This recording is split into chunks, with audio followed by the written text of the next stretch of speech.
नमस्कार, मैं हूं दीपक मिश्रा और हम बात कर रहे हैं विधानसभा चुनाव 2023 की। और हम आपके लिए लेकर आए हैं चुनाव का बेहद खास कार्यक्रम 23 की तकरार किसकी सरकार। चुनाव के इस बेहद खास कार्यक्रम में हम आपके लिए लेकर आ रहे हैं हर वो सियासी खबर जिससे वाकिफ होना आपके लिए जरूरी है। यानी हमारे इस कार्यक्रम में सियासत का हर पहलू नजर आएगा, क्योंकि आप ही तो कहते हैं चुनाव का मतलब बंसल न्यूज। तो आइए शुरुआत करते हैं 23 की तकरार किसकी सरकार।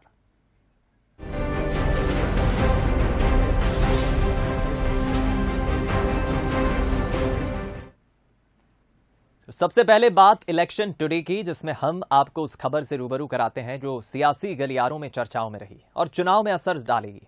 दिल्ली से लौटने के बाद सीएम शिवराज आज एक्शन मोड में नजर आए।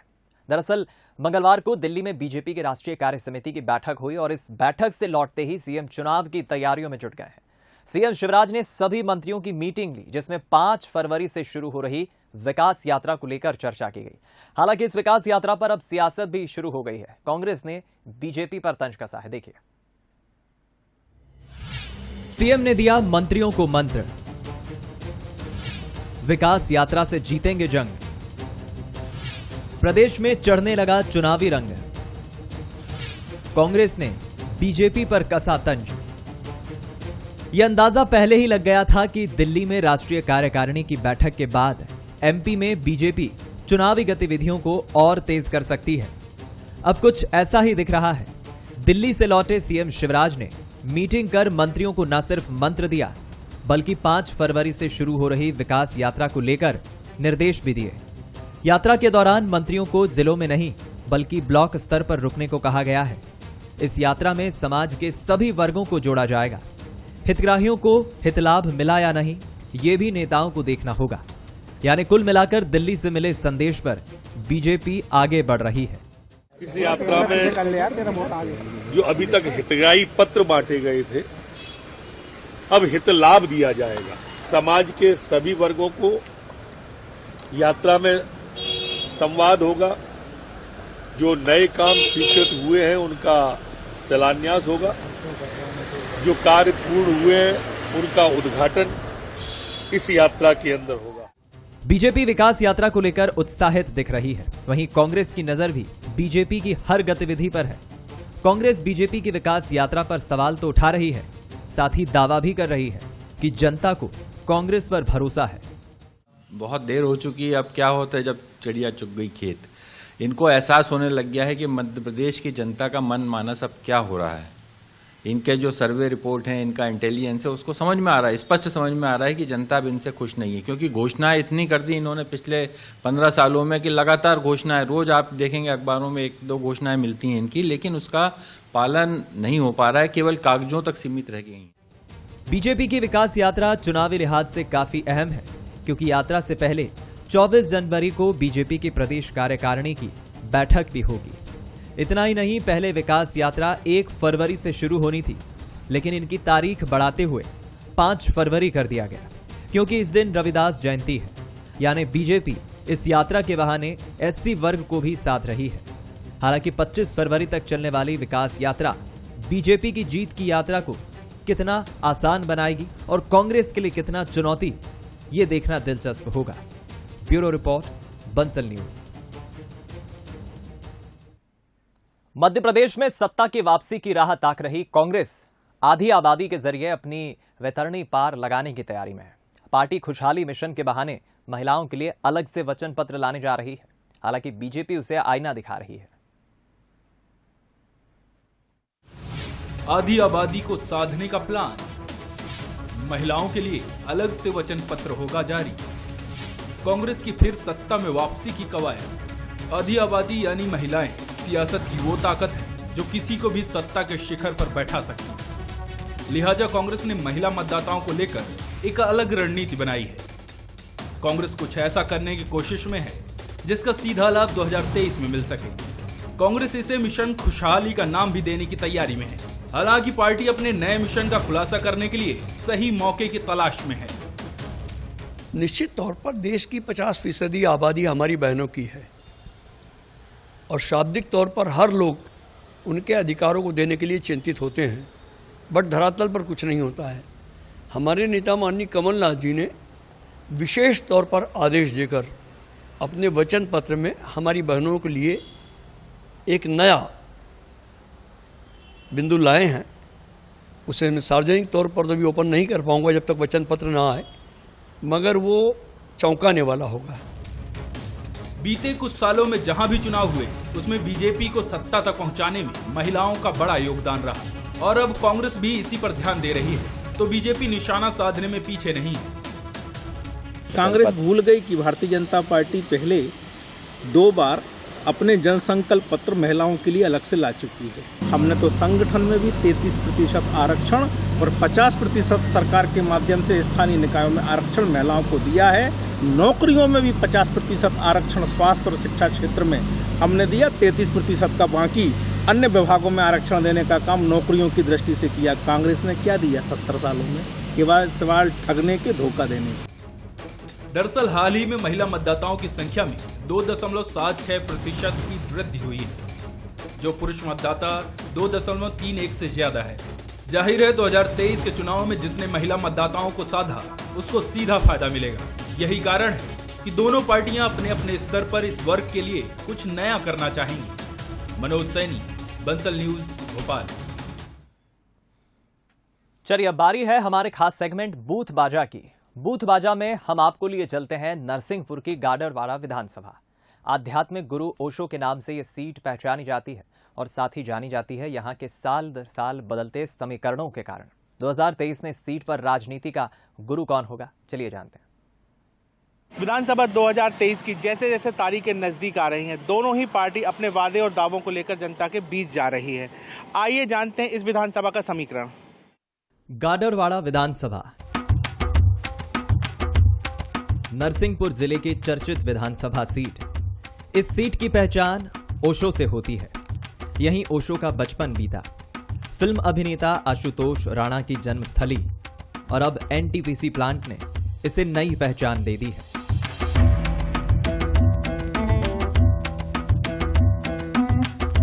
यहां का राजनीतिक समीकरण भी साल दर साल बदलता रहा है। फिलहाल कांग्रेस की सुनीता पटेल मौजूदा विधायक हैं। तेज तर्रार नेता के रूप में उनकी पहचान है। विपक्ष के तौर पर मुखर विधायक है। सुनीता पटेल 2023 की तैयारी में जुटी है। क्या मुद्दे लेकर वो जनता के बीच जाएंगी, आइए समझते हैं। सबसे ज्यादा हमारे विधानसभा क्षेत्र का मुद्दा तो रेत का मुद्दा या जुआ सट्टा का मुद्दा रहेगा। मुख्यमंत्री जी कमलनाथ जी ने जितने वादे किए थे वो 15 महीने में पूरे नहीं हो पाए। वो पूरे इस साल कांग्रेस की सरकार बनेगी और वो सारे मुद्दे हम जनता के बीच में ले जाएंगे और जनता कांग्रेस में हमारे मुख्यमंत्री कमलनाथ जी को ही मुख्यमंत्री बनाने का फैसला करेगी। गाडरवाड़ा में बीजेपी और कांग्रेस में हमेशा मुकाबला रहा है। जनता ने जितना मौका कांग्रेस को दिया उतना ही मौका बीजेपी को यहां से मिला है। इसके पहले बीजेपी से गोविंद सिंह पटेल विधायक रहे और 2018 का चुनाव उनके बेटे गौतम सिंह पटेल ने लड़ा। बीजेपी का कहना है कि जनता कांग्रेस को समझ चुकी है। गाडरवाड़ा का विकास बीजेपी ने किया है और आगे बीजेपी ही करेगी। भारतीय जनता पार्टी सरकार ने जो कार्य किया, क्षेत्र के काफी सौगातें मिली, जैसे शक्कर नदी पर जो डैम स्वीकृत हुआ एक दुधी नदी पर, जिससे गाडरवाड़ा विधानसभा को काफी लाभ होगा। जहां भी जरूरत पड़ती है विकास कार्य में हम साथ देते हैं, कार्यकर्ताओं के बीच में बने रहते हैं, जनता के बीच में बने रहते हैं। इन्हीं सारे मुद्दों के साथ हम फिर से चुनाव में जाएंगे। कांग्रेस अपनी तैयारियों में है तो जनता भी इंतजार कर रही है चुनाव का, क्योंकि कुछ मुद्दे हैं जो अभी भी जस के तस हैं। गाडरवाड़ा को जिला बनाने की मांग फिर जोर पकड़ेगी। वहीं अधूरे विकास कार्य, महंगाई और बेरोजगारी अहम मुद्दा रहेंगे और इन मुद्दों पर जनता भी राय बेबाकी से रखती है। सबसे बड़ा मुद्दा है भ्रष्टाचार मुक्त समाज, और जो भी व्यक्ति यदि विधानसभा में प्रतिनिधि के रूप में जाए तो भ्रष्टाचार में पीछे से सोच ना हो। और बेरोजगारी सबसे बड़ा मुद्दा है वर्तमान में, महंगाई है और भ्रष्टाचार। सबसे बड़ा मुद्दा ये रहेगा, जब महंगाई का फैक्टर बहुत बड़ा है और बेरोजगारी और रेत का अवैध खनन, ये सबसे मेन मुद्दे रहेंगे जिस पर चुनाव पर अहम चर्चा होगी। हमारे क्षेत्र में एक तो सबसे बड़ी मांग गाडरवाड़ा को जिला बनाने की है, जिसको लेके हम लोग पिछले 1 दशक से संघर्ष कर रहे हैं। तो हम चाहते हैं कि इस बार विधायक इस संकल्प के साथ हमारे सामने आए कि हम गाड़ावारों को जिला बनाने के लिए तन मन धन और पूरे संघर्ष के साथ संघर्ष करेंगे। गाड़ावारा विधानसभा चर्चित विधानसभा है और यहाँ विकास जो है केवल कागजों पर नहीं होना चाहिए। 8 सालों से गाड़ावारा का ओवरब्रिज है जो लटका हुआ है वो नहीं बन पा रहा। एक आप ओवरब्रिज नहीं बनवा पा रहे, यहाँ के क्षेत्रीय जनप्रतिनिधि तो आगे का विकास कैसे करेंगे? स्थानीय मुद्दे जो हैं इनको लेकर आपको काम करना पड़ेगा। केवल मैनिफेस्टो और कागजों में आप दावे वादे करके गाड़ावारा को ऊंचाइयों पर नहीं ले जा सकते। ना काम हो सकता, काम जमीन पर दिखना चाहिए। न विधानसभा क्षेत्र में कहीं रोजगार है, न प्रदेश में कहीं रोजगार है, ना कोई ऐसा कोई काम हो रहा है प्रदेश में जिससे लोगों युवाओं को रोजगार मिल सके, ना कोई एम्प्लॉयमेंट है। इस तरह की स्थितियां हमारे प्रदेश की खराब है। तो सबसे मुख्य विषय हमारे क्षेत्र का है क्राइम पे कंट्रोल। इस समय जुआ सट्टा और इन सब चीज़ों का क्राइम काफ़ी है। कहते हैं समीकरण भी रातों रात बदलते हैं। गाडरवाड़ा के सियासी समीकरण भी कुछ ऐसे ही हैं। कांग्रेस से 2 बार विधायक रही साधना स्थापक ने लोकसभा चुनाव के वक्त बीजेपी का दामन थाम लिया और अब वो बीजेपी के साथ खड़ी है। ऐसे में 2018 की तस्वीर और 2023 की सियासी तस्वीर अलग होगी और यही जुदा तस्वीर यहाँ के मुकाबले को दिलचस्प बनाएगी। हमने जाना गाड़ावारा विधानसभा का हाल। अब देखना ये होगा कि 2023 में जनता का आशीर्वाद किसे प्राप्त होता है, किसे मिलता है जीत का ताज। कैमरामैन दीपक के साथ पवन पिटवानी, बंसल न्यूज, गाड़ावारा।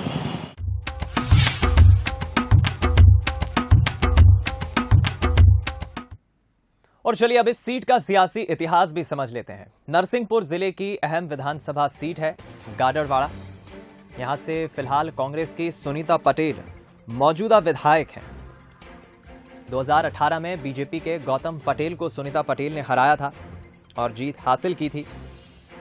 2 बार बीजेपी के गोविंद सिंह पटेल यहां से विधायक रहे। 2019 में कांग्रेस को बड़ा झटका लगा था। वहीं 2 बार की विधायक साधना स्थापक बीजेपी में शामिल हुई थी।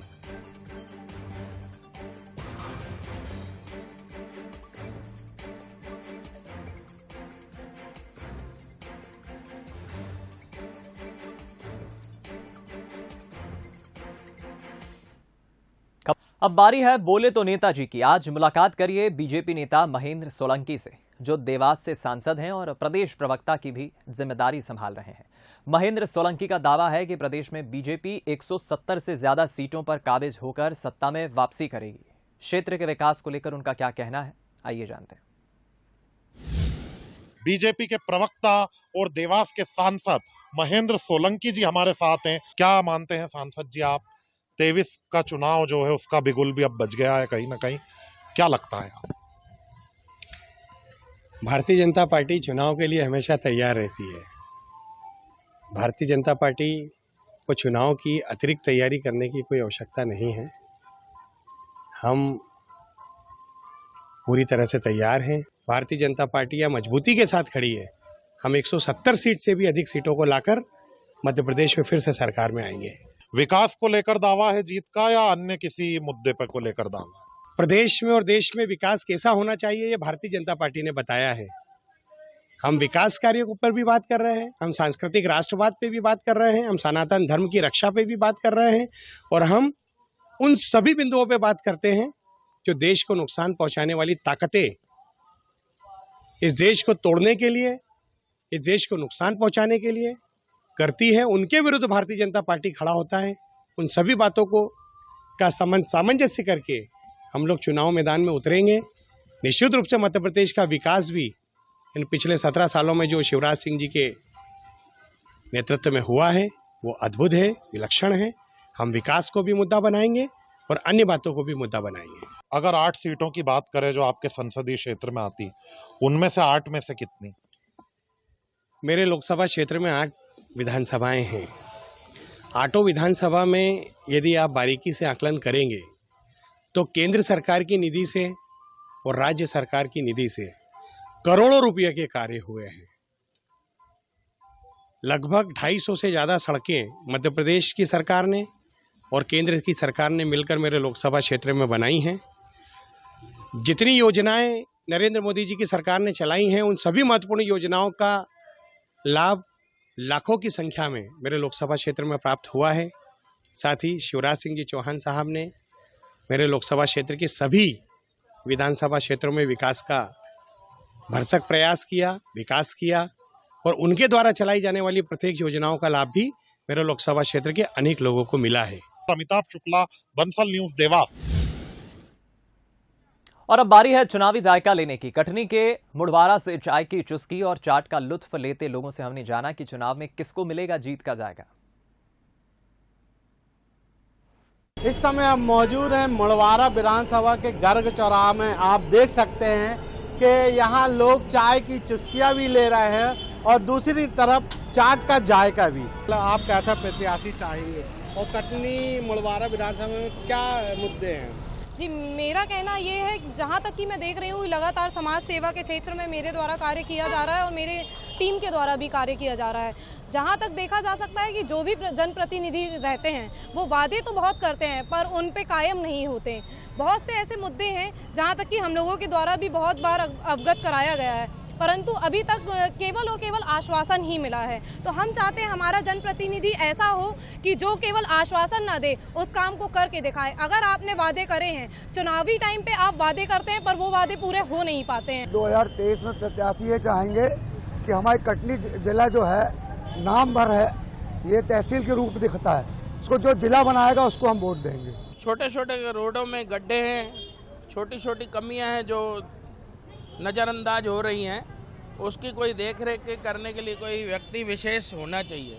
सबसे बड़ा मुद्दा है मेडिकल कॉलेज, इंजीनियरिंग कॉलेज, और हम चूँकि रेलवे क्षेत्र में रहते हैं तो जो कटनी शहर से रेलवे क्षेत्र में जाने के लिए सही ओवरब्रिज वगैरह बन जाए, जिससे कि आवागमन का साधन लोगों को आसानी से हो सके। ये सबसे बड़े मुद्दे हैं। हम चाहेंगे ऐसा प्रत्याशी हो जो हमारी सुने, हम लोग का ध्यान रखे और शहर का ध्यान रखे, शहर में स्वच्छता बनी रहे और जनता की मांग पूरी की जाए, रोड नाली आदि निर्माण सही से हो, बस यही चाहेंगे अपन। कटनी से बंसल न्यूज के लिए लीलाधर जाटो। अब उज्जैन के जन का मन जान लेते हैं। बंसल न्यूज की टीम ने लोगों से जाना कि 2023 चुनाव को लेकर उनकी क्या राय है। शिवराज सरकार ने जो मध्य प्रदेश में जो कार्य किए हैं आज तक 70 सालों में कोई ने नहीं किया, क्योंकि यहाँ पर 23 पुल मध्य प्रदेश सरकार शिवराज सिंह चौहान जी ने बनाया है और पूरा उज्जैन को चमन किया गया है। माननीय शिवराज जी के नेतृत्व में मध्य प्रदेश में सुशासन, अच्छा रोजगार भी मिल रहा है और किसी भी प्रकार का कोई आतंकवाद नहीं है। भाजपा तो फर्स्ट नंबर की पार्टी है आज की स्थिति में देखा जाए। भाजपा बीजेपी के तो मिलता है, मोदी जी थोड़ा सपोर्ट ज्यादा करते हैं सामान वगैरह में, उन्होंने मदद भी बहुत की है इस बार जो लॉकडाउन था उसमें। सभी देशवासियों के लिए गर्व की बात है, मुझे महान लोग बनाया है, यह कभी किसी ने सोचा भी नहीं था कि इतना ऐतिहासिक, इतनी पावन धरा यहाँ पे है। इतने सालों से कांग्रेस सरकार इतने सालों से थी, कभी इसके बारे में नहीं सोचा, पर महान लोग बनने के बाद देश विदेश के लोग यहाँ आ रहे हैं, यह बहुत ही गर्व की बात है। जिस प्रकार से रूलिंग पार्टी अभी कार्य कर रही है, उसको देखते हुए तो ये लगता है कि अगली बार भी कमल ही खिलेगा। मोदी काम कर रहे हैं इतने दिनों में, और क्या हुआ आप ये देखिए ना, और भी सरकार थी उन्होंने तो कुछ किया नहीं, मोदी ने आगे आके तो बहुत कुछ किया है। अब ये सोचते हैं कि एक ही दिन में देश बदल जाए, तो देश एक दिन में नहीं बदलने वाला है, देश को बदलने के लिए टाइम लगेगा, फिर अगर हम बदलेंगे तो देश बदलेगा। चलिए इसी के साथ इस खास चुनावी कार्यक्रम में इतना ही, दीजिए इजाजत, नमस्कार।